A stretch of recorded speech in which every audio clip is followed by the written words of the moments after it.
12 তারিখের নির্বাচন হচ্ছে আমাদের আগামী দিনের দেশ গঠনের নির্বাচন। আসন্ন জাতীয় সংসদ নির্বাচনের পর দেশে ঐক্য সরকার গঠনের প্রস্তাব নাকচ করে দিয়েছেন বিএনপি চেয়ারম্যান তারেক রহমান। রাজনৈতিক প্রতিপক্ষের সঙ্গে সরকার গঠনের কোনো যৌক্তিকতা নেই বলে স্পষ্ট জানিয়ে দিয়েছেন তিনি। জামায়াতে ইসলামী যদি বিরোধী দলে থাকে তাহলে তাদের কাছ থেকে একটি কার্যকর বিরোধী দলের ভূমিকা প্রত্যাশা করেন তারেক রহমান। প্রায় 2 দশক লন্ডনে নির্বাসনে থাকার পর গত ডিসেম্বরে দেশে ফেরেন তারেক রহমান।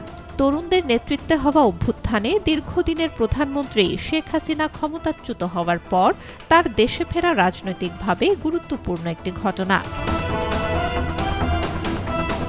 আগামী 12 ফেব্রুয়ারি অনুষ্ঠিত হতে যাচ্ছে ত্রয়োদশ জাতীয় সংসদ নির্বাচন। এই নির্বাচনে বিএনপির প্রধান প্রতিদ্বন্দ্বী হিসেবে মাঠে রয়েছে জামায়াতে ইসলামী। 2001 থেকে 2006 সাল পর্যন্ত বিএনপি জামায়াত জোট সরকার পরিচালনা করেছিল বাংলাদেশ। তবে সাম্প্রতিক সময়ে দেশকে স্থিতিশীল করতে ঐক্য সরকার গঠনের প্রস্তাব এলেও তা প্রত্যাখ্যান করে বিএনপি। সংসদের 300 আসনের মধ্যে 2/3 বেশি আসনে জয়লাভের ব্যাপারে আশাবাদী বিএনপি নেতারা। দলটি সরাসরি 292টি আসনে প্রার্থী দিয়েছে, আর বাকি আসনগুলোতে রয়েছে তাদের মিত্র দলগুলো।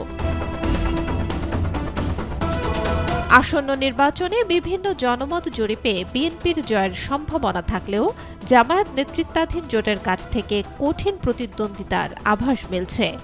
ওই জোটে তরুণদের নেতৃত্বে গড়ে ওঠা একটি নতুন দলও রয়েছে, যারা শেখ হাসিনা বিরোধী আন্দোলন থেকে উঠে আসা। ভারত বাংলাদেশ সম্পর্কের বিষয়ে তারেক রহমান বলেন, প্রায় 17 কোটি 50 লাখ মানুষের জন্য অর্থনৈতিক উন্নয়ন করতে হবে। যে দেশ বাংলাদেশের স্বার্থ ও সার্বভৌমত্ব রক্ষা করে অর্থনৈতিক সহযোগিতা দিতে আগ্রহী, তাদের সঙ্গেই বন্ধুত্ব করা হবে।